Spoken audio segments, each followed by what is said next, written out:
ನಮಸ್ಕಾರ. ಇಂದಿನ ಈ ಆಳವಾದ ಮಂಥನಕ್ಕೆ ಸ್ವಾಗತ. ನಮಸ್ಕಾರ. ನಾವು ಇಂದು ಚರ್ಚಿಸುತ್ತಿರುವ ಮೂಲ ದಾಖಲೆ ಕರ್ನಾಟಕ ಸರ್ಕಾರದ DSCRT ಇಲಾಖೆ ಪ್ರಕಟಿಸಿರುವ ಅಧಿಕೃತ ಸುತ್ತೋಲೆ.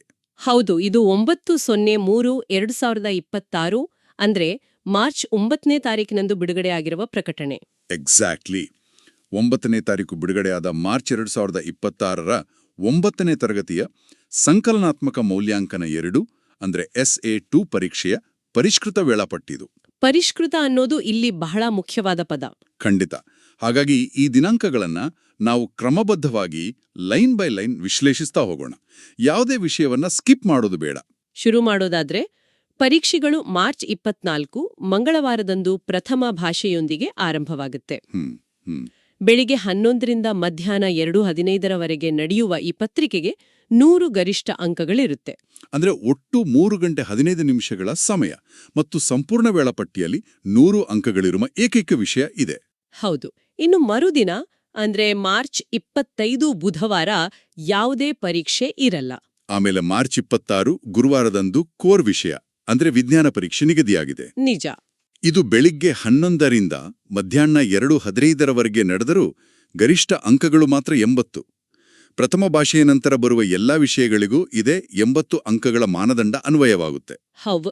ಆದ್ರೆ ಇಲ್ಲಿ ಮಾರ್ಚ್ 27 ಶುಕ್ರವಾರದ ದ್ವಿತೀಯ ಭಾಷೆ ಪರೀಕ್ಷೆ ಬಗ್ಗೆ ನಾವು ವಿಶೇಷ ಗಮನ ಹರಿಸಲೇಬೇಕು. ಯಾಕೆ? ಸಮಯದ ವ್ಯತ್ಯಾಸ ಇದೆಯಾ? ಖಂಡಿತ ಇದೆ. ಈ ಪರೀಕ್ಷೆ ಅವಧಿ ಬೆಳಿಗ್ಗೆ 11ರಿಂದ ಮಧ್ಯಾಹ್ನ 2 ಗಂಟೆವರೆಗೆ ಮಾತ್ರ. ವಿಜ್ಞಾನ ಅಥವಾ ಪ್ರಥಮ ಭಾಷೆಯಂತೆ 2:15ರವರೆಗೆ ಇರಲ್ಲ, ಒಟ್ಟು 3 ಗಂಟೆ ಅಷ್ಟೇ. ಓಹ್, ಇದು ಬಹಳ ಮುಖ್ಯವಾದ ಮಾಹಿತಿ. ಕೊನೆಯ 15 ನಿಮಿಷ ಸಿಗಲ್ಲ ಅನ್ನೋದು ಗೊತ್ತಿಲ್ಲದೆ ಇದ್ರೆ ಅದು ಅನಗತ್ಯ ಒತ್ತಡ ಉಂಟು ಮಾಡಬಹುದು. ನಿಜ. ಇನ್ನು ಸಮಯದ ನಿರ್ವಹಣೆ ಜೊತೆಗೆ ಇಲ್ಲಿ ರಜೆಗಳ ನಿರ್ವಹಣೆ ಕೂಡ ಬಹಳ ಮುಖ್ಯ ಆಗುತ್ತೆ. ದ್ವಿತೀಯ ಭಾಷೆಯ ನಂತರ ಒಂದು ದೀರ್ಘವಾದ ವಿರಾಮ ಸಿಗ್ತಾ ಇದೆ. ಹೌದು. ಮಾರ್ಚ್ 28 ಶನಿವಾರ ಪರೀಕ್ಷೆ ಇಲ್ಲ. ಮಾರ್ಚ್ 29 ಭಾನುವಾರದ ರಜೆ. ಮಾರ್ಚ್ 30 ಸೋಮವಾರವೂ ಪರೀಕ್ಷೆ ಇಲ್ಲ ಹಾಗೂ ಮಾರ್ಚ್ 31 ಮಂಗಳವಾರ ಮಹಾವೀರ ಜಯಂತಿ ಪ್ರಯುಕ್ತ ಸರ್ಕಾರಿ ರಜೆ ಇದೆ. ಅಂದ್ರೆ ಒಟ್ಟಾರೆ 4 ದಿನಗಳ ಸತತ ಬಿಡುವು. ಆಮೇಲೆ ಏಪ್ರಿಲ್ 1 ಬುಧವಾರದಂದು ಸಮಾಜ ವಿಜ್ಞಾನ ಪರೀಕ್ಷೆ ನಡೆಯುತ್ತೆ. ಬೆಳಿಗ್ಗೆ 11ರಿಂದ 2:15ರವರೆಗೆ 80 ಅಂಕಗಳಿಗಲ್ವಾ? ಹೌದು. ಸಮಾಜ ವಿಜ್ಞಾನದಂತಹ ದೊಡ್ಡ ಪಠ್ಯಕ್ರಮ ಇರೋ ವಿಷಯಕ್ಕೆ ಮುಂಚಿತವಾಗಿ ಇಷ್ಟು ದೊಡ್ಡ ಬಿಡುವು ನೀಡಿರೋದು ಬಹಳ ವ್ಯವಸ್ಥಿತವಾದ ಯೋಜನೆ ಅಂತಾನೆ ಹೇಳ್ಬಹುದು. ಖಂಡಿತ. ಇದೇ ಮಾದರಿ ಮುಂದೇನೂ ಮುಂದುವರಿಯುತ್ತೆ. ಏಪ್ರಿಲ್ 2 ಗುರುವಾರ ಯಾವುದೇ ಪರೀಕ್ಷೆ ಇಲ್ಲ. ಏಪ್ರಿಲ್ 3 ಶುಕ್ರವಾರ ಗುಡ್ ಫ್ರೈಡೇ ರಜೆ. ಆನಂತರ ಏಪ್ರಿಲ್ 4 ಶನಿವಾರದಂದು ಗಣಿತ ಪರೀಕ್ಷೆ ಇದೆ.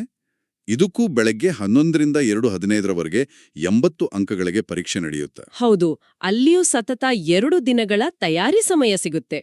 ಅಂತಿಮವಾಗಿ ಏಪ್ರಿಲ್ 5ರ ಭಾನುವಾರದ ರಜೆಯ ನಂತರ ಏಪ್ರಿಲ್ 6 ಸೋಮವಾರ ತೃತೀಯ ಭಾಷೆಯೊಂದಿಗೆ ಈ ಪರೀಕ್ಷೆಗಳು ಮುಕ್ತಾಯ ಆಗುತ್ತೆ. ಈ ತೃತೀಯ ಭಾಷೆ ಪರೀಕ್ಷೆ ಅವಧಿ ಕೂಡ ಬೆಳಗ್ಗೆ 11ರಿಂದ ಮಧ್ಯಾಹ್ನ 2ರವರೆಗೆ ಮಾತ್ರ ಅಲ್ವಾ? ಹೌದು.